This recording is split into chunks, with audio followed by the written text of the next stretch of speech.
a nuestro tema, el cual he titulado La sangre de Jesús. Recuerden que hemos estado estudiando acerca de cómo ser unos eficientes guerreros en la oración. Ustedes y yo hemos sido llamados a las filas de nuestro Señor, ¿verdad? A las filas de Jehová de los ejércitos. Somos parte del ejército de Dios y el Señor nos quiere verdaderamente adiestrar para la batalla. Él es el que adiestra nuestras manos, el que atesa el arco, ¿verdad? Lo tensa de una manera tan especial y nosotros solamente somos esas saetas. Y justamente de ahí viene el nombre de nuestra amada iglesia, de nuestra congregación local que se llama Centro de Formación Cristiana Aljaba de Dios. Este nombre, como brevario cultural para todos ustedes, sale del capítulo 49 de Isaías, en el versículo 2, y es así como el Señor nos considera. Voy a permitirme leerlo para ustedes. Isaías 49, 2, y dice la palabra de Dios. De ahí sale el nombre de nuestra congregación. Y puso mi boca como espada aguda. Me cubrió con la sombra de su mano y me puso por saeta bruñida. Me guardó en su aljaba. Hermanos, nosotros hemos sido puestos como saetas en la aljaba de Dios. La aljaba es el recipiente, normalmente era hecho a base de cuero, que se colgaban los arqueros y allí guardaban las saetas, ¿verdad? Una vez que estaban en batalla, pues esas saetas eran tomadas y puestas en el arco y lanzadas. Pues Dios nos ha puesto como saetas guardadas en su aljaba para cuando Él quiere, ¿verdad? Nos envía en una misión especial, en algo particular para sus perfectos propósitos, para su perfecto plan, para la vida de no solamente nuestra, sino la vida de muchas personas. Y es por eso que nos llamamos Centro de Formación Cristiana Aljaba de Dios, ¿verdad?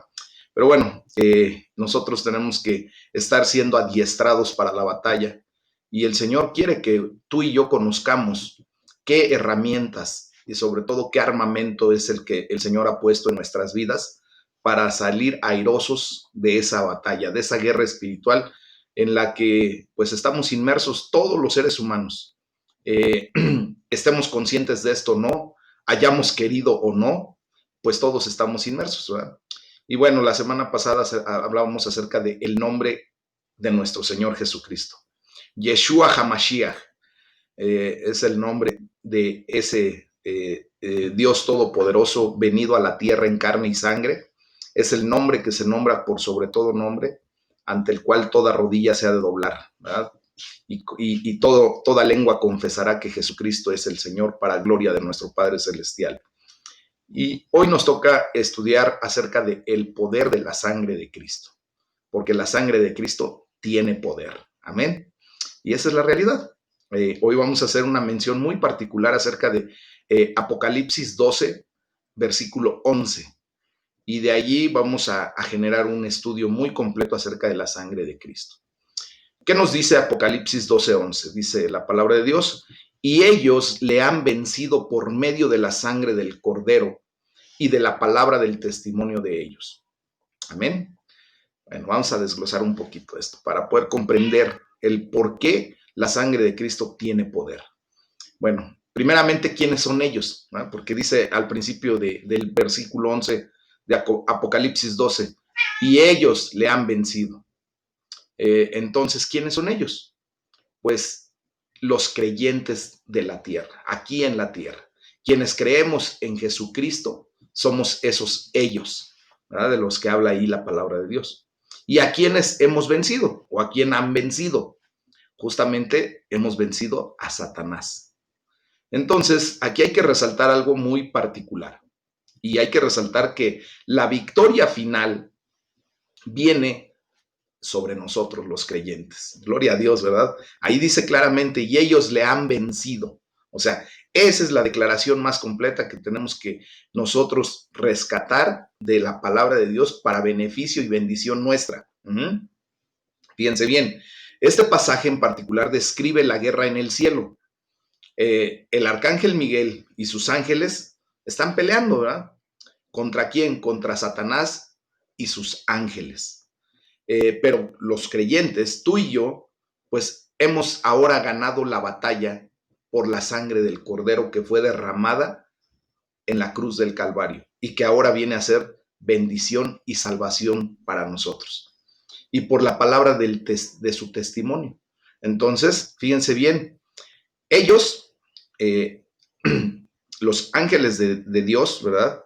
El arcángel Miguel y los ángeles celestiales desplazaron de los cielos a Satanás, dando testimonio continuo y constante de la sangre de Cristo. Amén. Esa fue la sangre que solamente aceptó Dios como pura, como verdadera, como completa, cuando dijo, consumado es. En ese preciso instante, Dios aceptó ese sacrificio perfecto para derrotar al enemigo, para ponerlo por estrado, no solo de los pies de Dios, sino ahora también hasta de nuestros pies. Él lo ha puesto por estrado de nuestros pies. ¿Qué quiere decir? Que está bajo nuestras suelas. Ustedes y yo ahora tenemos la capacidad de gobernar y señorear sobre el enemigo. Amén. Entonces, quisiera preguntarles así muy airosamente, ¿acaso no es esta una revelación maravillosa que estamos obteniendo de la palabra de Dios? Si tú dimensionas correctamente lo que estoy declarando, debes prácticamente de estallar en júbilo, decir, gloria a Dios, sí Señor, amén, aleluya, verdaderamente esto es algo glorioso, ¿verdad? Porque el Señor nos ha dado la victoria por medio de la sangre de Jesucristo y del testimonio de ellos, amén. Entonces, podemos ver aquí algo muy particular, mis amados, por qué el diablo hará todo lo que pueda para cerrarle la boca a ellos, a quienes damos testimonio. ¿Por qué creen que tenemos esa condición de estar en esa lucha constante, en esa pelea constante? ¿Mm?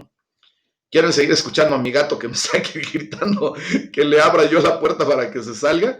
Déjenme abrirle, perdónenme tantito. Oye, perdón, ya ahorita se sale. Disculpen ustedes, no pensé que estuviera aquí guardadito. Entonces, fíjense bien, estamos en esa condición de que cuando nosotros, ¿verdad? Estamos alabando a Dios, queremos alabar al Señor Jesucristo, pues el enemigo, ¿verdad? Trata de hacer algo en contra de eso. Cuando ustedes y yo pronunciamos la palabra de Dios, cuando damos testimonio del poder, de la grandeza de Dios que ha actuado sobre nuestras vidas, ¿verdad? ¿Qué ha hecho por ti? ¿Qué verdaderamente Dios ha hecho por tu vida en estos tiempos? Y lo empiezas a declarar, pues Satanás va a querer constantemente cerrar tus labios. ¿Y por qué? Pues porque nosotros estamos derribando las fortalezas que el enemigo había construido en nuestras vidas por la mentira, por las acciones equivocadas que nosotros habíamos cometido, porque desgraciadamente teníamos un velo en nuestros ojos o una estructura, ¿verdad? Una fortaleza tan alta a través del pecado que nos impedía ver la gloria de Dios, la grandeza de Dios. Y ahora, cuando Cristo viene a nuestra vida y derriba esas fortalezas, ¿verdad? La unción del Espíritu Santo viene y rompe cadenas, pudre yugos, ¿verdad? Cuando el Hijo de Dios, cuando Jesucristo, a través de su sangre preciosa, nos da libertad y nos trae esa condición de vida eterna, pues empezamos a ver la realidad y entonces empezamos a derribar esas fortalezas por el poder de la sangre de Cristo. Y ahora tenemos la gran bendición de poderlas ver las maravillas de Dios y no solamente de verlas, sino también de declarar, de testificar lo que Dios hace en nuestras vidas. Miren, otro ejemplo de batalla espiritual que tenemos en el Antiguo Testamento es, por ejemplo, la historia de Josafat. En esa batalla, el pueblo de Dios obtuvo la victoria absoluta. Su enemigo fue totalmente vencido. Solo tenían que recoger el botín. Y vamos a estudiar un poquitito, nada más rápido, por el tiempo. Vamos a darle una breve mirada a la estrategia que utilizó Josafat en ese momento y vamos a ver un poco las armas que utilizó y la manera en cómo obtuvo esa victoria. Y yo creo verdaderamente que cada uno de estos principios que vamos a estar estudiando, posiblemente lo tenga que dividir en 1 o 2 o 3 semanas más, son válidos para nuestras vidas. Y quiero decirles que cada una de estas armas que Dios nos da son útiles para nosotros en la actualidad, en el día de hoy. Por ejemplo, la victoria espiritual. Josafat fue un rey de Judá y acababa de hacer volver el pueblo hacia Dios y de restablecer el sistema de la ley mosaica, de la ley de Moisés, la ley del templo, ¿verdad? Restableció también la ley completa, el sacerdocio y hasta los jueces. Él hizo un trabajo maravilloso. Si pudiéramos estudiar bien, es una historia un poco larga como para poder leerla de momento, pero resumiendo, Josafat viene a hacer lo correcto delante de Dios.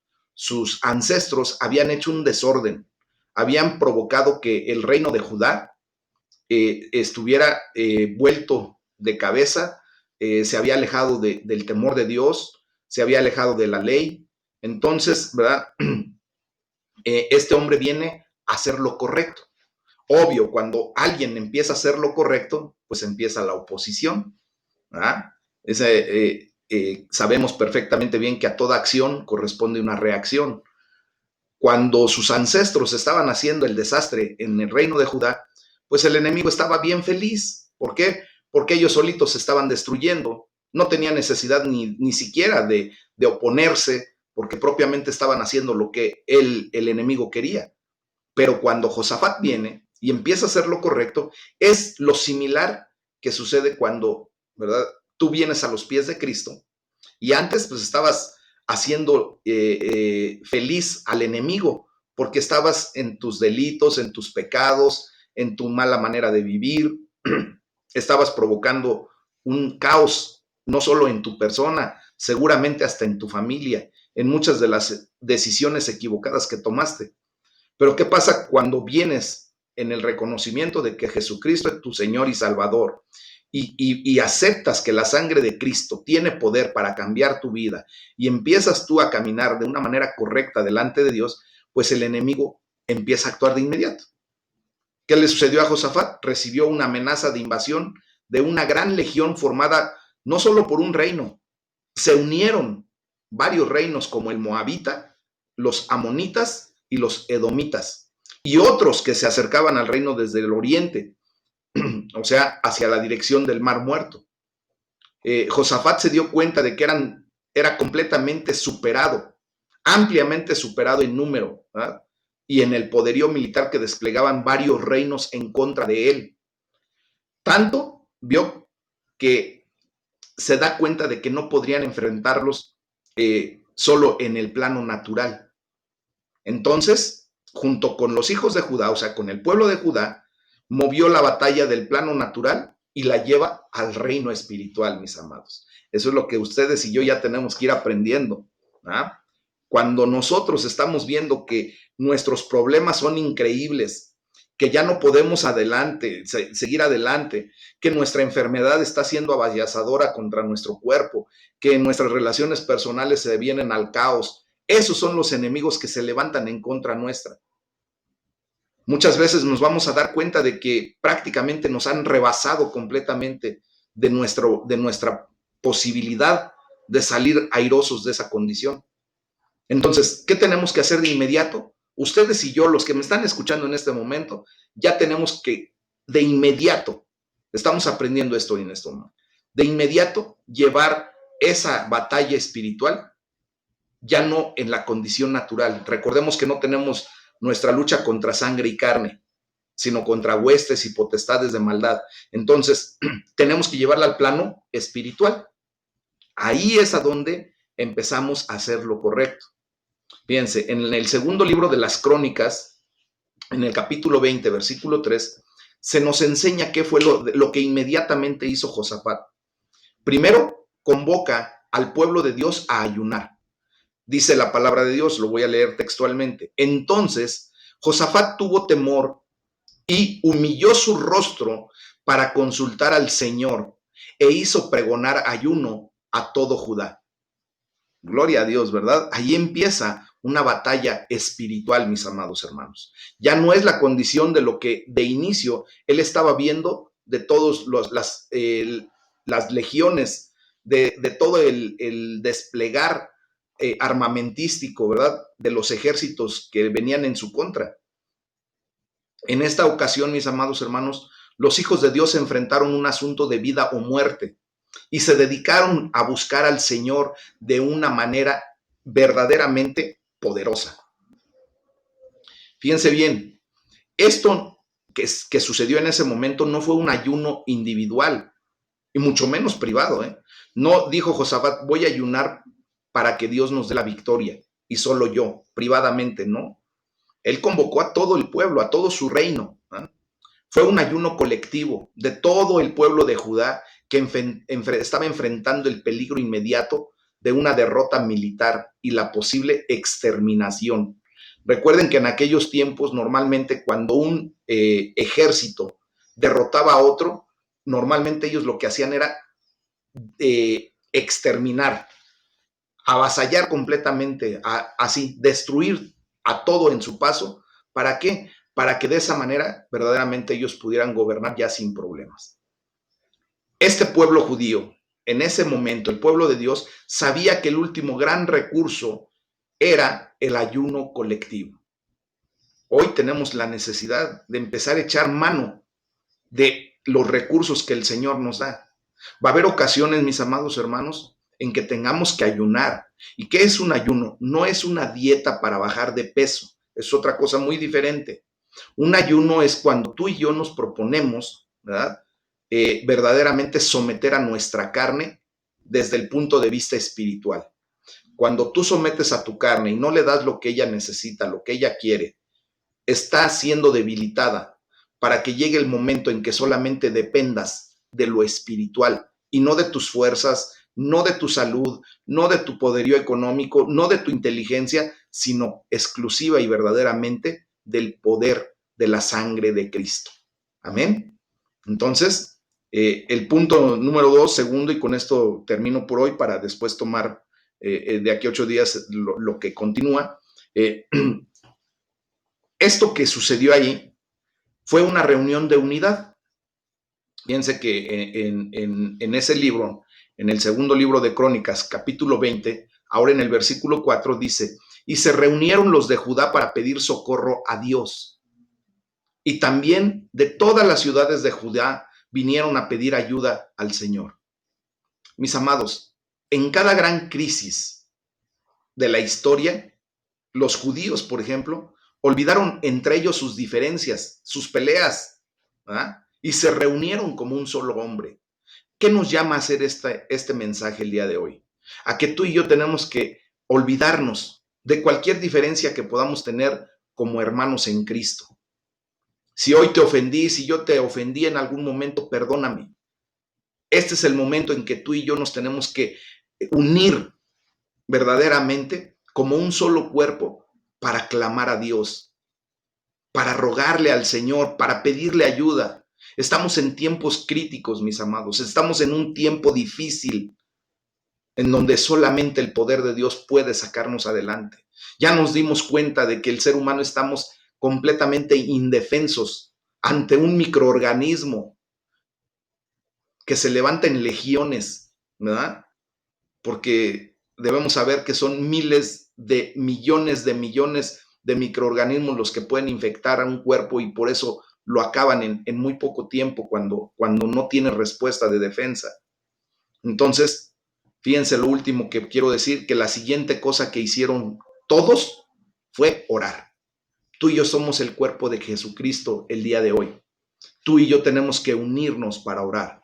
Y quiero nada más leer estos 3 versículos del segundo libro de las Crónicas de los Reyes, capítulo 20, versículos del 5 al 7, y dice, entonces Josafat se puso en pie en la asamblea de Judá y de Jerusalén, en la casa del Señor, delante del atrio nuevo, y dijo, Señor, Dios de nuestros padres, ¿no eres tú Dios en los cielos y tienes dominio sobre todos los reinos de las naciones? ¿No está en tu mano tal fuerza y poder que no hay quien te resista? Dios nuestro, ¿no echaste tú los moradores de esta tierra delante de tu pueblo Israel y la diste a la descendencia de Abraham, tu amigo, para siempre? Fíjense qué clase de oración, mis amados hermanos. Josafat no oró al azar, al ahí se va, no. Oró citando la palabra escrita de Dios, tal como la conocía. Y es por eso que ustedes y yo tenemos que venir al estudio de la palabra de Dios, para citar. Y la recitó a Dios le recitó a Dios su misma palabra. Es como cuando tu hijo, ¿verdad?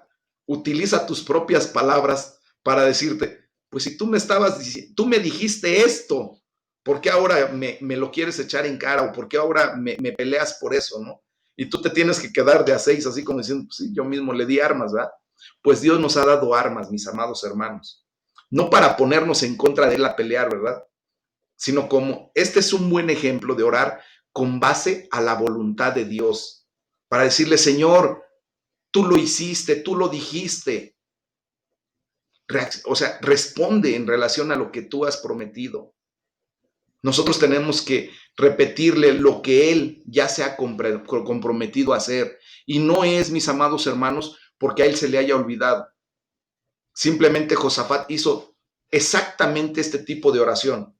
Volvió sobre la historia de su pueblo, sobre los registros del Antiguo Testamento, sobre la ley de Moisés, sobre los jueces y sobre los profetas. Y de esta manera solamente le dijo, Dios, tú nos prometiste esto y aquello.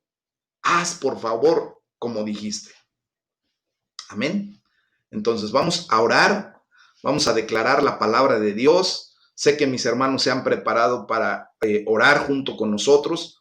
Todos y cada uno de nosotros debemos asegurarnos, mis amados hermanos, de establecer en este momento ese altar de adoración, de levantar a Dios como se merece, ¿verdad? Y ponernos de acuerdo, sabiendo que la sangre de Jesucristo tiene poder para liberarnos, tiene poder para sanarnos, tiene poder para darnos vida eterna, tiene poder para limpiarnos de todo pecado, tiene poder para perdonar cualquier situación, tiene poder, mis amados hermanos, para restaurarnos delante del Padre, para darnos esa libertad de coinonía. Nos ha llamado a reconciliación. La sangre de Cristo nos reconcilia con el Dios Todopoderoso.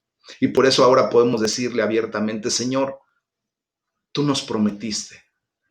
Dice la palabra de Dios, si se humillare mi pueblo, en el cual mi nombre es invocado, si se humillaren y oraren, ¿verdad? Dice, yo sanaré su tierra. Vamos a hacer lo propio, mis amados hermanos.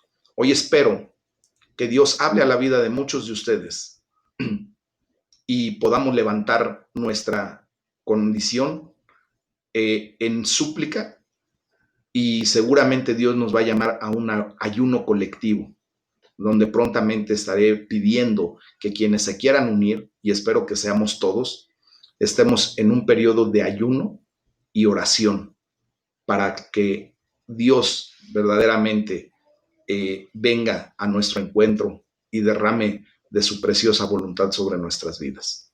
Si es que vamos a iniciar con nuestras oraciones, este es el tema que quería exponerles el día de hoy, y vamos a iniciar